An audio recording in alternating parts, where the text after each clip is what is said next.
A child is screaming somewhere in the dark, but no one turns around. The screaming blends with the thunder of artillery, the chant of priests, the grinding roar of engines the size of cathedrals. In the Imperium of Man, screams are not alarms. They are fuel.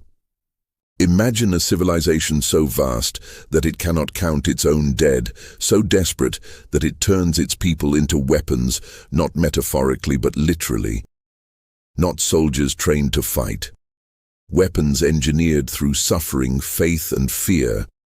This is not a story about heroes in shining armor. This is about how the Imperium of Man survives by consuming humanity itself.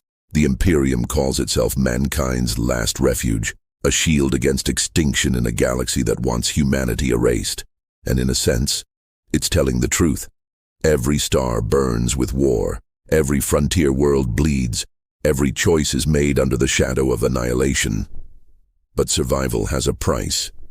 And the price is human life, stripped of value, stripped of dignity, stripped of individuality, until what remains is something useful. The Imperium does not waste people. It repurposes them. On 1,000,000 worlds, children are born into the Emperor's service before they can speak his name. Some will grow up to live quiet, miserable lives. Many won't live long enough for that. Entire planets exist for a single function, to feed the war machine. Hive worlds pack billions of people into vertical slums where sunlight never reaches the ground.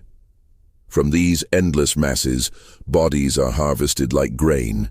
When a war begins, and there is always a war, the administratum does not ask worlds to contribute. It demands tithe. Regiments must be raised, quotas filled, numbers met. It does not matter who is taken. Farmers, factory workers, criminals, children barely old enough to carry a rifle. Their names vanish into parchment archives the size of cities. Their identities are replaced by serial numbers. These men and women become guardsmen, the astra militarum, humanity's most numerous weapon. A guardsman is not trained to win. A guardsman is trained to hold, to die slowly enough that someone else can advance. Their lasguns are simple, nearly indestructible, designed not for efficiency, but for mass production.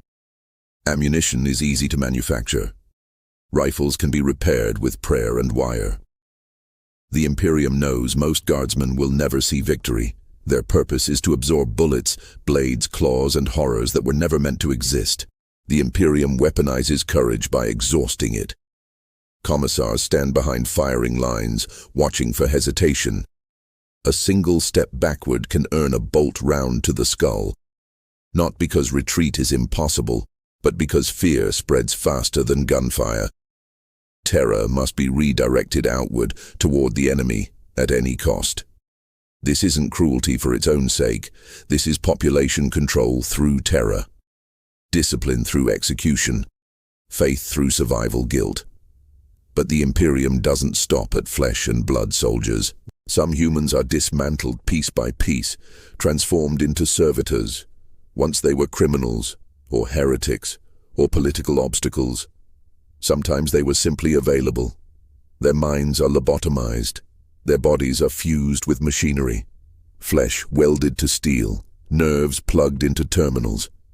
They become living tools, loaders, scribes, gunners, processors, incapable of rebellion, because rebellion requires thought.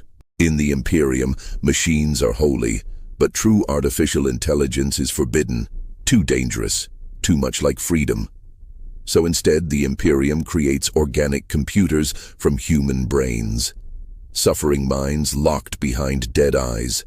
They do not scream because they can no longer remember how. This is not hidden, this is not secret. Servitors line the halls of imperial palaces and factories. Their existence is a warning as much as a utility. Obedience is safety, disobedience is disassembly. Even belief itself becomes a weapon. The imperial creed teaches that the emperor is a god, eternally watching, eternally judging. Billions kneel toward terror every day, whispering prayers they barely understand. This faith is not comfort. It is armor, against doubt, against chaos. against the terrifying possibility that all this suffering might be meaningless. Priests march with soldiers into the trenches, chanting litanies louder than explosions. Their faith becomes a force multiplier.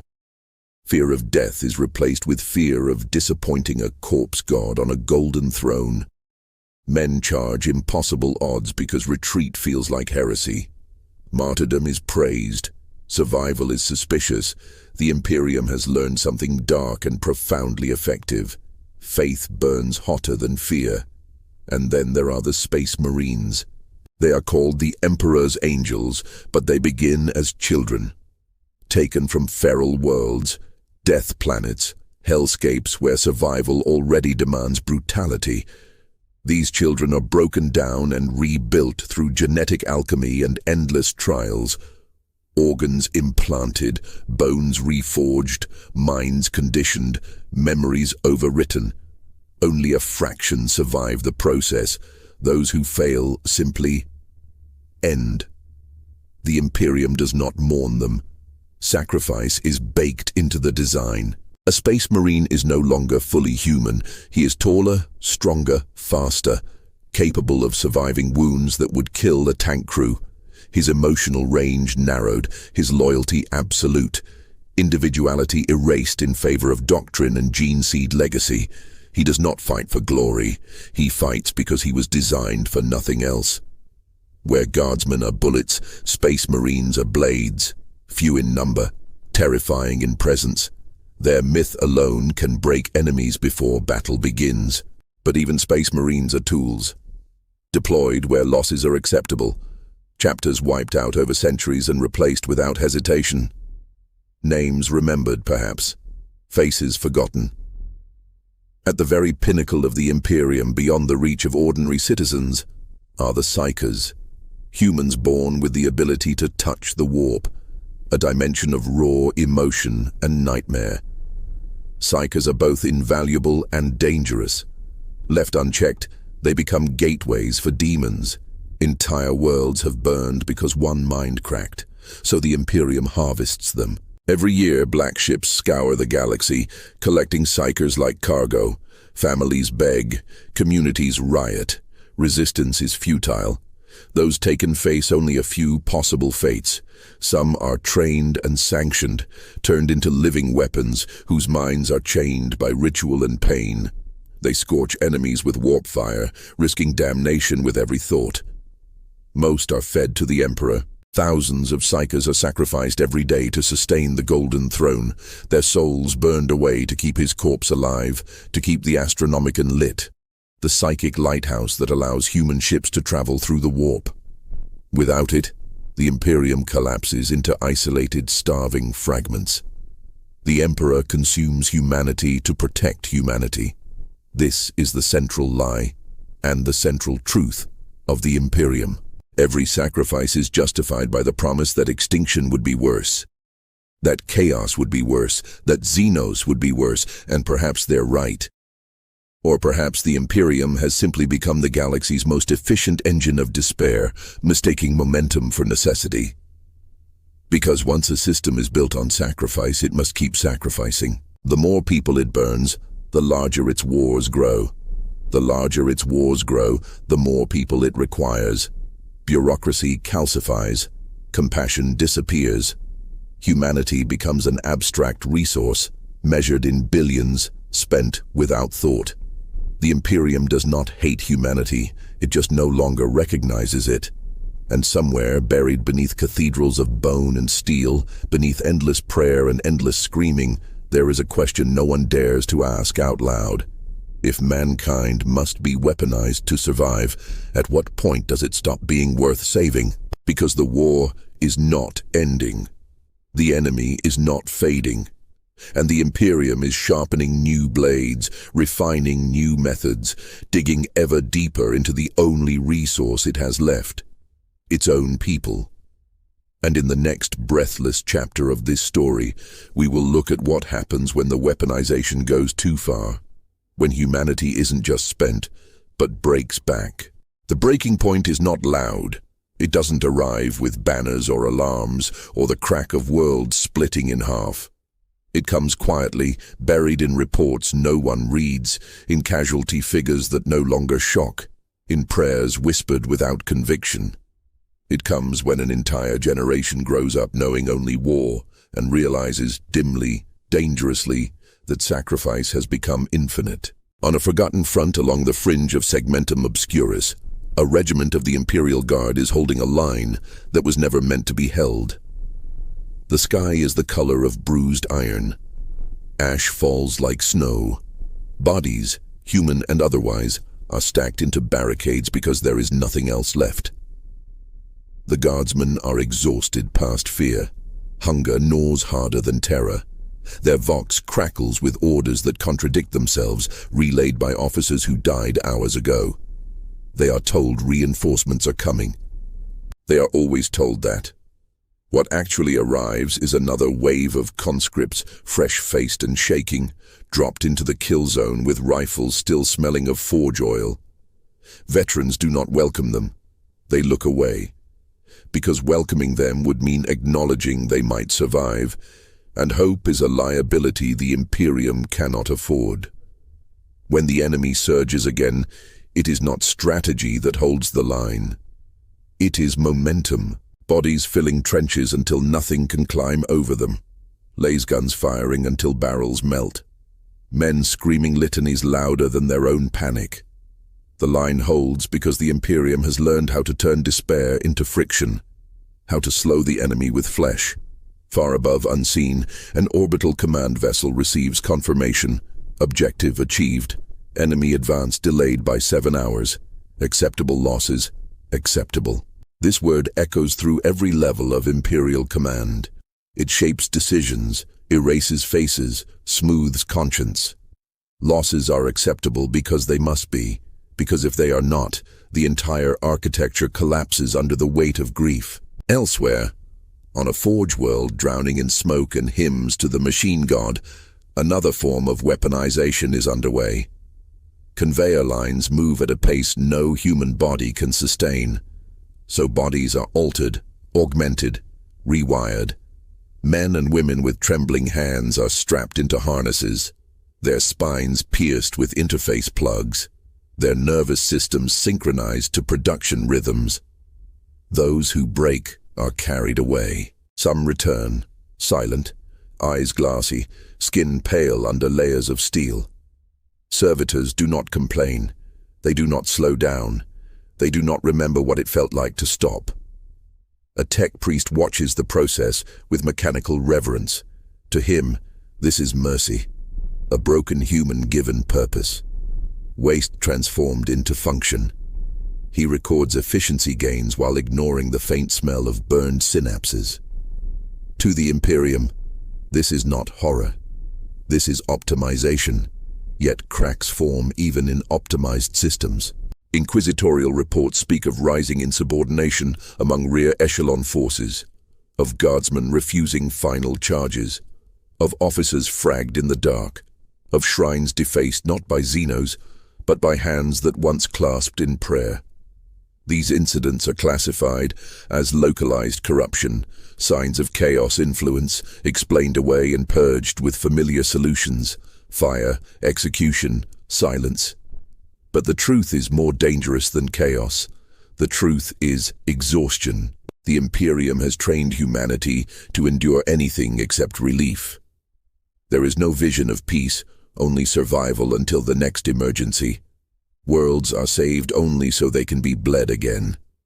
Heroes are celebrated only to be sent back into the grinder. Even victory feels temporary, thin, unreal.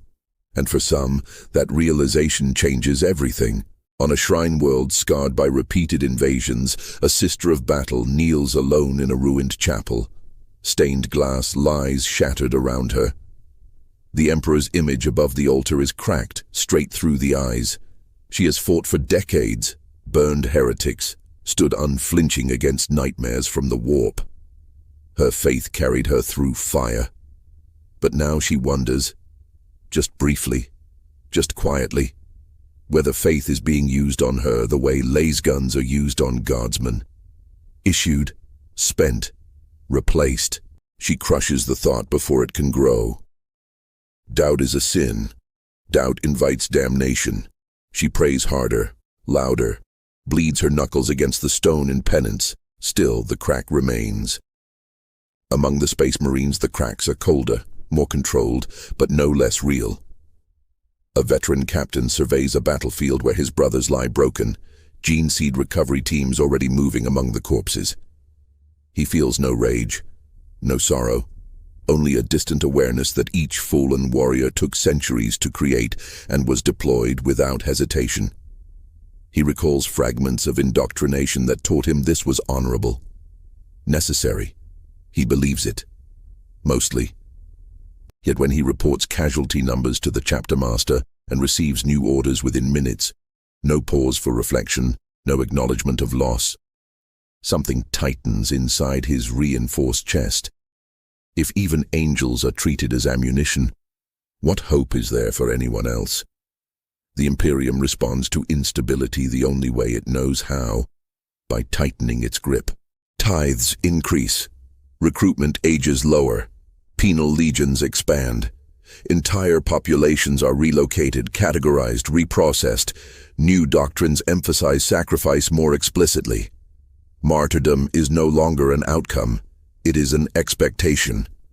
And at the heart of it all, on Terra itself, the Golden Throne continues to drain souls. The black ships arrive with their cargoes of fear and potential. Psychers scream behind wards of silver and scripture. Some will be trained into precision weapons, minds scarred but controlled. Most will be walked into chambers they never leave, their lives reduced to a few moments of agony that power the Imperium's fragile navigation through hell. No one sees the Emperor stir. No one knows if he even notices. The machine endures. Humanity feeds it. The galaxy keeps burning. Then something happens that does not fit the pattern. On a distant world, long written off as marginal, an imperial crusade grinds to a halt. Not because the enemy is strong, but because there is no one left to send. The local population has been tithed dry. The hive cities stand half empty. Conscription quotas return stamped with errors, revisions, desperate recalculations. The numbers no longer add up. Administrators argue, generals blame each other, inquisitors arrive, suspicious and severe. They expect treachery, heresy, rebellion. What they find instead is absence. Entire communities that simply vanished, not fled, not risen up. They dismantled infrastructure, erased records, and walked into the unknown. Refugees without banners. Humans who chose uncertainty over certainty of consumption. This should be impossible. Humanity does not abandon the Imperium. Humanity is taught that outside its grasp is only death. But the galaxy is large, and once the idea exists, that survival might be possible without being sharpened into a blade. It spreads quietly, dangerously, from one whisper to the next. The Imperium responds with force. It always does. Fleets mobilize, examples will be made, lost populations will be recovered or destroyed to prevent contamination of thought. Yet even as orders are signed, even as ships burn toward reasserting control, a deeper realization settles into the highest echelons of power.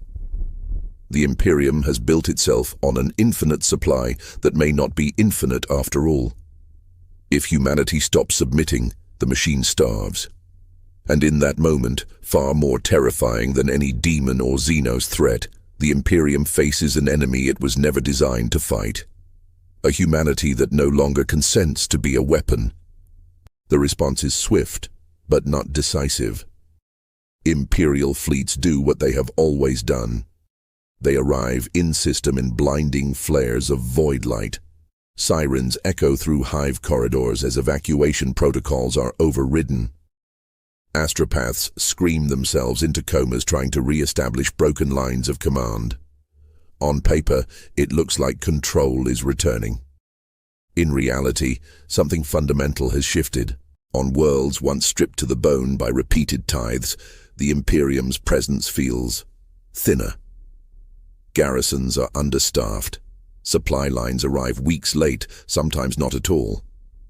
Orders conflict, then cancel, then reappear stamped with the seals of officials long dead. The machine still moves, but its rhythms stutter. An Imperial commander stands on a balcony overlooking a city that should contain billions. It doesn't. Whole districts lie silent, lights off, hab blocks hollowed out like carcasses. No signs of battle, no mass graves, no rebellion banners, just absence. The wind whistles through broken arches adorned with Imperial aquili, their wings chipped and eroded by time and neglect. This silence unsettles him more than open revolt ever could. Rebellion can be crushed. Faith can be enforced. But absence offers nothing to strike. Reports flow upward, cautiously worded, stripped of emotion. Population displacement, unaccounted. Compliance probability, indeterminate. No one uses the word vanished, because to do so would imply mystery, and mystery is dangerous. In the depths of the administratum, data scribes work themselves into seizures trying to reconcile conflicting population records. Numbers double, halve, disappear entirely between entries. One World reports 12 billion citizens on parchment dated centuries ago. Its latest census lists barely 2 billion. No plague recorded, no exterminatus enacted, no clear explanation. Margins are filled with prayers, corrections, desperate ink scratches. Somewhere in these contradictions, a truth is trying to surface.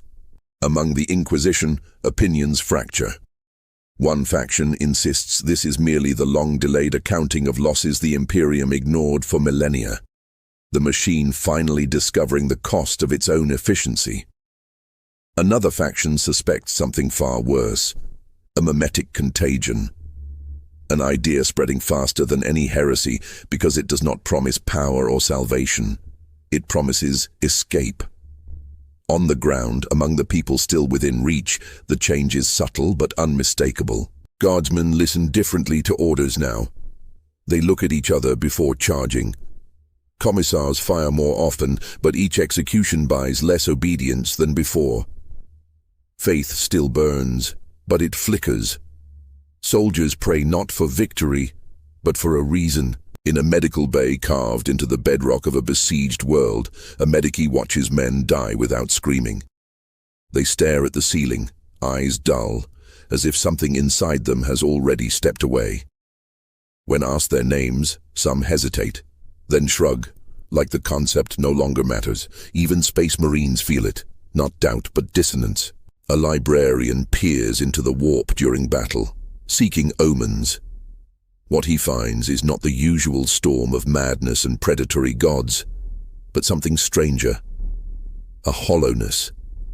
Pockets of silence where psychic presence should exist, as if entire populations have gone dim all at once. Souls not screaming, souls gone quiet. This should be impossible. Human emotion feeds the warp. Fear, hatred, hope, these shape reality beyond reality. For that presence to diminish so noticeably suggests not death, but withdrawal. A turning inward, a refusal to resonate. It unsettles even the warp. And then the reports come from the edges of Imperial space. Small fleets missing, patrols dispatched to reclaim wayward populations, finding empty planets where signs of recent habitation remain, warm hearths, unfinished meals, half-packed relics.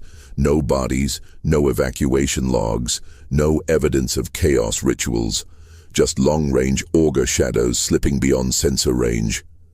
Vessels without Imperial identification codes, crude ships, improvised, stolen, repurposed, not an armada, a migration. The Imperium has faced invasions, schisms, civil wars. It has faced gods and monsters. But it has never faced this particular truth, that humanity, given even the faintest alternative, might choose uncertainty over certainty of consumption. At the center of it all, terror remains immutable. The Golden Throne hums, the Astronomicon blazes, though some astropaths whisper it feels dimmer at the edges, like a lighthouse surrounded by fog instead of sea. High Lords convene in chambers filled with relics and skulls. They argue about enforcement, about emergency levies, about escalating punishments for non-compliance, about making examples so severe that fear reasserts itself galaxy-wide. One ancient lord, older than most nations, speaks last. What if fear no longer works? The silence that follows is profound, because fear is the Imperium's oldest currency. Strip it away, and all that remains is a vast, inefficient machine held together by habit and inertia. Orders are issued anyway. They always are. New crusades are launched, not to fight Xenos or chaos, but to reclaim people. Refugee fleets are declared traitor entities by default. Harboring deserters is reclassified as heresy of the highest order. Worlds near migration routes are placed under watchful blockade. But something has already broken the spell. On one recaptured world, an Inquisitor finally corners a group of refugees before they can flee again. They are thin, exhausted, armed with little more than scavenged tools. No cult symbols, no blasphemous texts, just ordinary humans. He demands to know who leads them. They look at one another, confused. No one of them says. That answer shakes him more than any confession of chaos worship could. They speak of overcrowded hives, of endless drafts, of children taken and never returned, of faith that once comforted them but now sounded like instructions for how to die properly. They did not rebel. They did not plan. One day, they simply stopped volunteering their sons for the Emperor's wars. When asked what they believe in now, the eldest among them pauses. "We believe we are allowed to live," she says. The Inquisitor executes them all. He records the incident as ideological contamination, purged, yet the words linger. In the warp, the gods watch with interest and unease. Chaos feeds on excess, on rage, on despair pushed past breaking. But resignation, refusal, that is different, harder to corrupt, harder to manipulate, a blade left untouched by either side. For the first time in 10,000 years, the great war engine sputters not because of an enemy assault, but because its fuel has begun to question its purpose. And as population curves dip, as recruitment shortfalls ripple outward, another realization crystallizes among the Imperium's upper echelons, one too terrible to voice openly. The Imperium does not simply use humanity to wage war. War is the only reason its current form exists.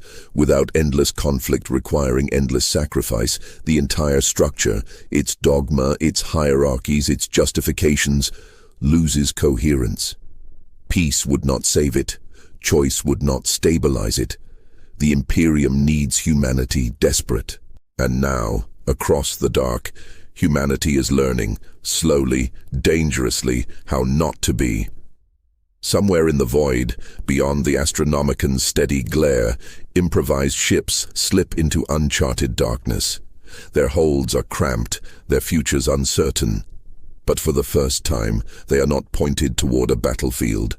They are pointed away, and as their engines burn, a question reverberates through real space and warp alike, unanswered, unavoidable. If humanity can walk away from being a weapon, what will the Imperium become when it can no longer afford to let them go? The answer does not come immediately. For a time, the Imperium hesitates, not out of mercy, but uncertainty. Commands slow. Countermanded orders stack like sediment. Fleets hold position at system edges, waiting for confirmation that never fully arrives. The great machine, accustomed to perpetual motion, pauses just long enough for everyone to feel how unnatural stillness has become. In that pause, the galaxy breathes. On a border world spared the worst of the tithes, a manufactorum whistle does not sound at dawn. Workers gather not in revolt, but confusion. They talk quietly. They count who is missing. They realize no enforcers have come in weeks. That silence, once terrifying, now feels fragile. Precious. Across the stars, similar moments unfold, small, disconnected. A regiment delayed because transports never came. A shrine world where the crowd fails to kneel in unison. A forge overseer who, for the first time, hesitates before consigning another body to the servitor vats. These moments are not coordinated. That is what makes them dangerous. The Imperium notices the pattern too late. When it moves again, it does so with grim resolve. Emergency edicts ripple outward.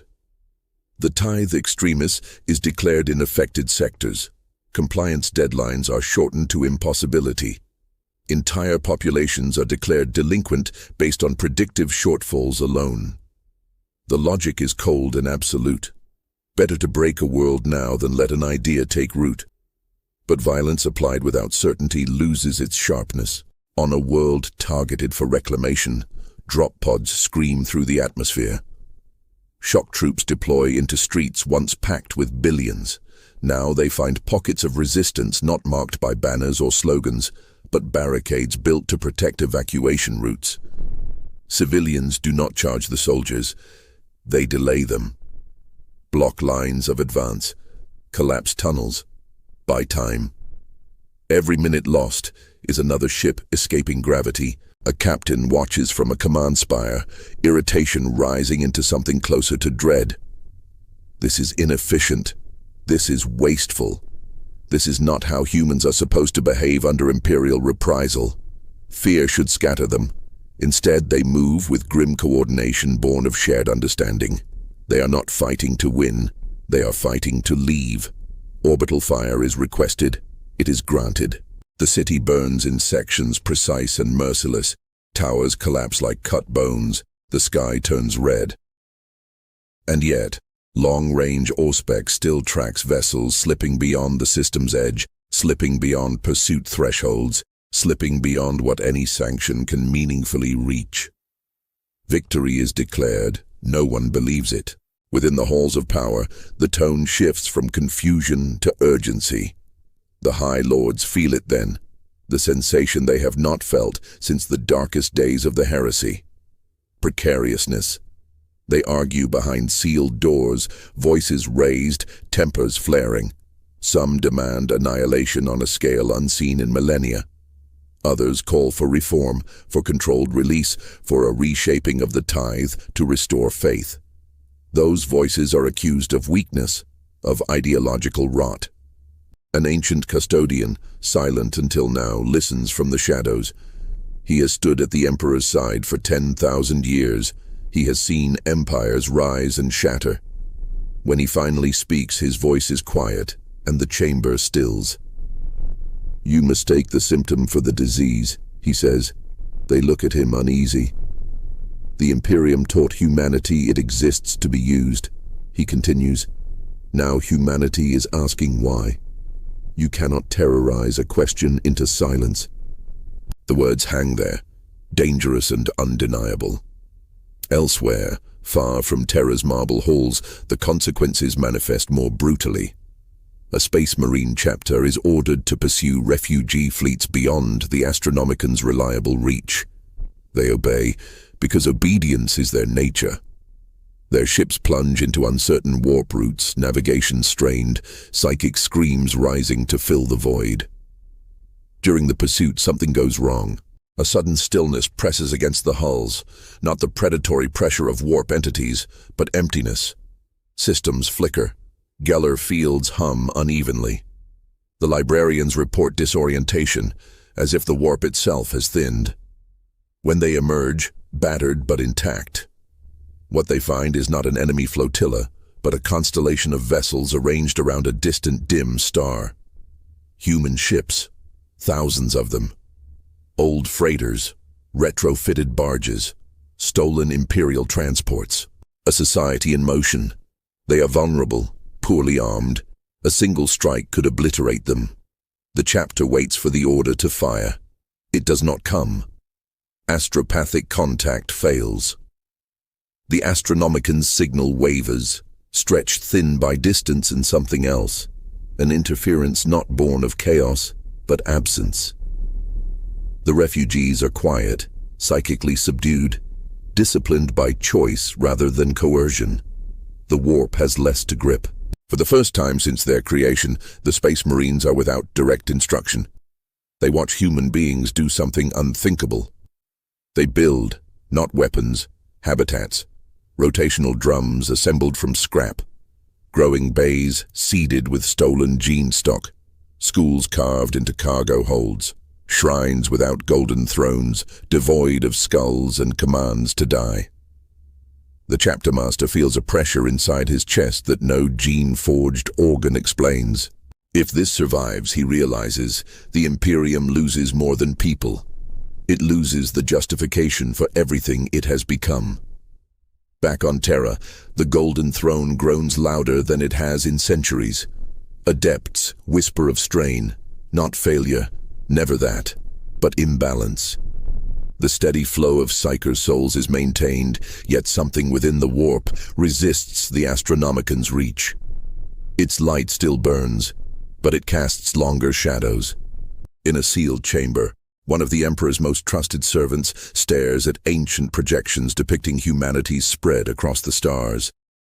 For 10,000 years, these lines have pointed outward, fueled by sacrifice and war. Now, new lines form, they point away. The realization settles like ice.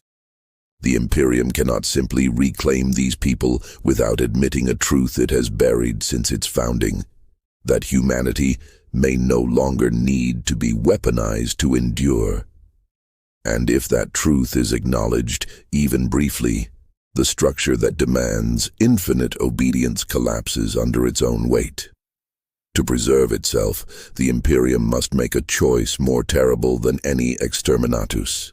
It must decide whether to destroy proof that another way exists, or become something it was never designed to be. Orders begin to form, not yet spoken, not yet finalized. Fleets reposition, weapons are checked, vaults long sealed are opened, plans drafted in the age of the heresy are unrolled once more, their margins filled with blood-red annotations. Across the galaxy, those who have fled feel it too. A tightening in the void, a sense of eyes turning, of a vast decision approaching. Engines are brought to readiness. Children are pulled closer. Lights dim. Everything slows, as if the universe itself is holding its breath. Because whatever comes next will not be another battle. It will be a verdict. And when it is delivered, nothing in the Imperium, nor the idea of humanity itself, will ever be the same. The verdict does not arrive as a single order. It arrives as a convergence. Across the Imperium's vast, groaning body, long dormant mechanisms awaken at once. Vaults beneath fortress worlds unlock with seismic finality. Ciphers from the age of apostasy and the heresy itself are unsealed. Weapons designed not to win wars, but to erase possibilities, slide back into readiness. The Imperium has decided that proof must die, not the refugees alone, the idea they represent. In the void beyond the Astronomican's strongest reach, the gathered human fleets sense the shift before any message arrives. Astropaths clutch their heads as distant screams ripple through the warp, like thunder rolling across water. Navigation lights flicker. Engines hum low, restrained, as if the ships themselves are listening. Then the stars change.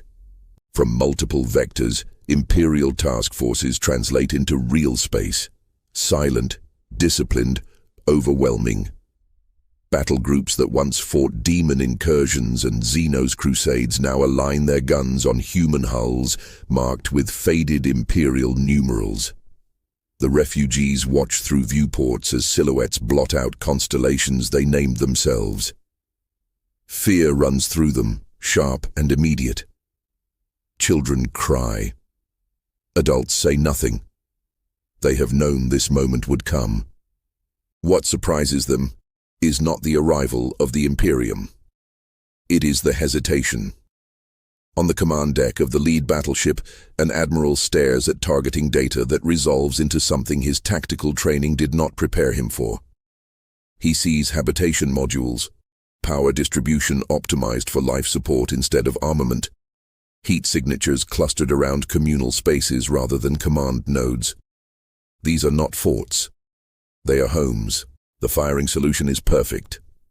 The weapons crews wait, hands steady, catechisms ready on their lips. A single word would turn thousands of ships into incandescent debris.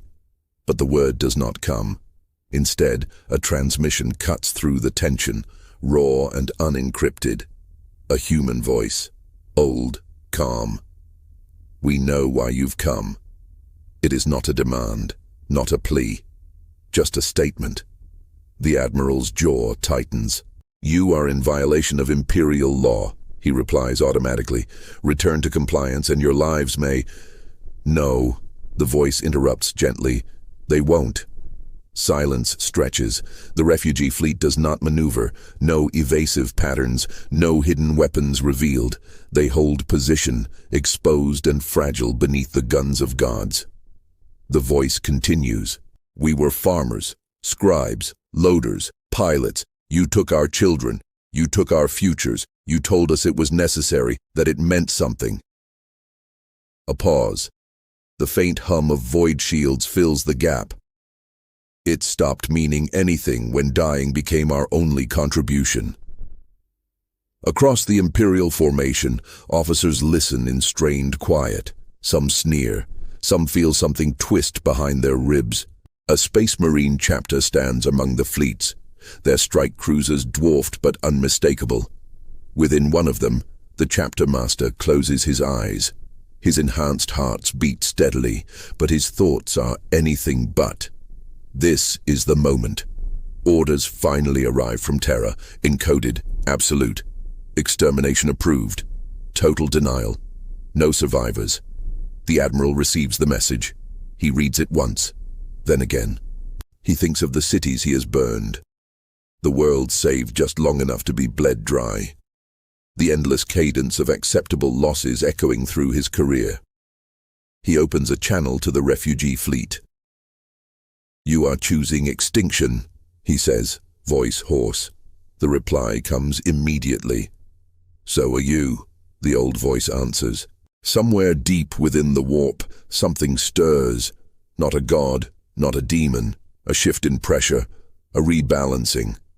Countless human minds braced for death are not screaming in terror. They are resolved. The warp recoils. Astropaths gasp as psychic turbulence ripples outward, not violent but stabilizing, like a storm exhausting itself.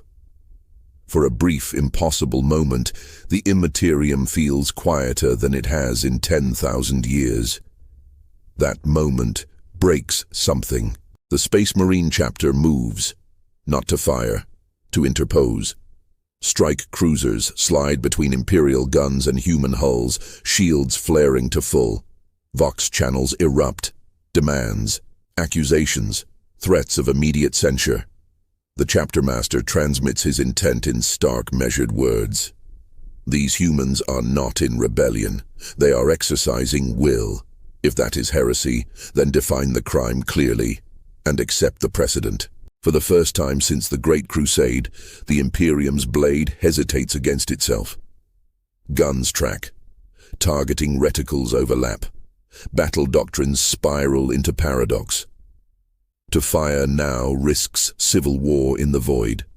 To stand down risks admitting that obedience is not absolute. On Terra, the Golden Throne screams, not aloud, but through systems never meant to register distress. Servitors convulse. Adepts fall to their knees as psychic feedback floods the palace. The Astronomicon flickers just for a heartbeat.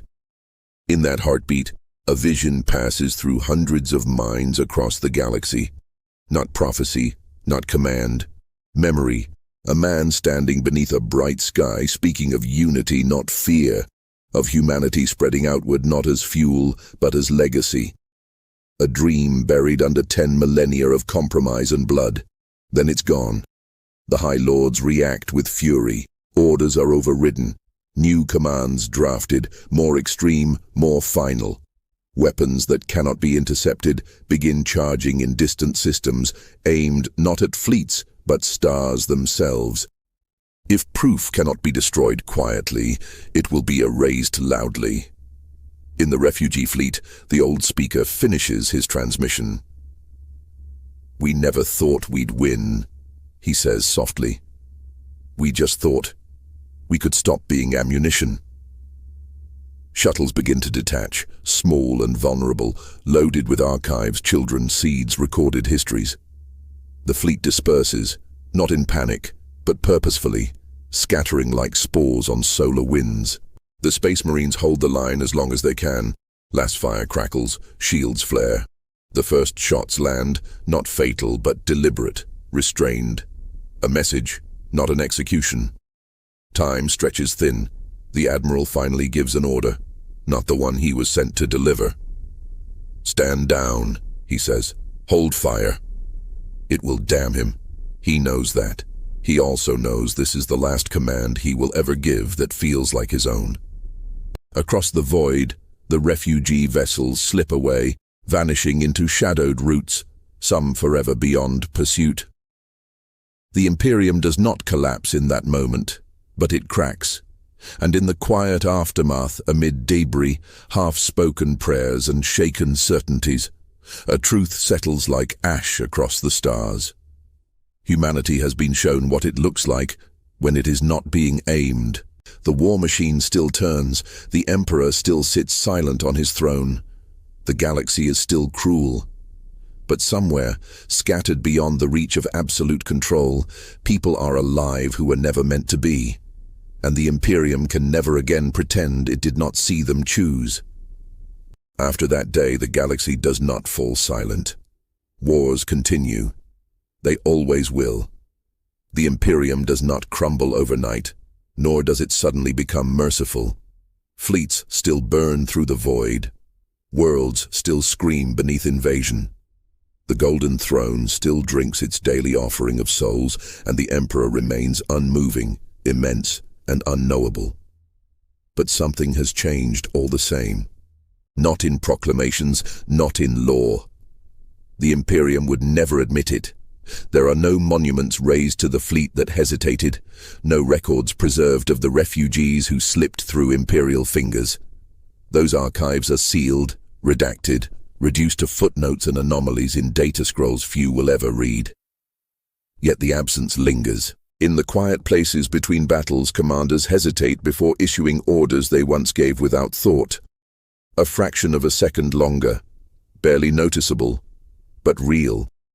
A guardsman lowers his rifle after the charge, staring at a sunrise through smoke he has survived too many times. A priest pauses mid-sermon, voice catching as he speaks of sacrifice, feeling just faintly the weight of the word. On Forge worlds, servitors still work. But a tech priest reroutes one more task to an unaugmented laborer than protocol demands.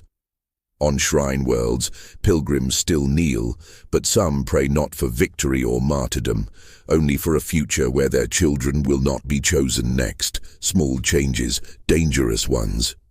Out in the dark, beyond mapped stars, the refugee ships scatter and settle, not together, not unified. That was never the plan. They seed themselves across asteroid belts, rogue planets, dim suns barely worthy of a name. They build habitats slowly, imperfectly, learning as they go. Mistakes are made, lives are lost, nothing is easy. But for the first time in humanity's long, brutal history, hardship is not imposed by design. Children grow up never hearing the word tithe spoken with dread. They learn history not as litany, but as memory, broken, incomplete, but honest. They are told of an Imperium that once claimed to protect humanity by spending it, and of the moment some people chose uncertainty instead. They are not taught hatred. They are taught caution. Some of these worlds will fail. Some will fall to Xenos, to hunger, to the warp itself. The galaxy does not reward hope simply because it is sincere, but others will endure. quietly proving that survival need not require becoming a blade aimed at someone else's enemy. Even the warp remembers. The Imperium does not calm, but it shifts. Where once it roared endlessly on the fuel of terror and fanaticism, there are regions now thinner, less reactive. Human souls that do not rage or beg or burn brightly enough to feed gods. It unsettles the powers that have grown fat on despair, and for the first time in uncounted ages, even they must adapt. On Terra, deep within the palace, the Emperor remains silent. Or perhaps he has always been listening.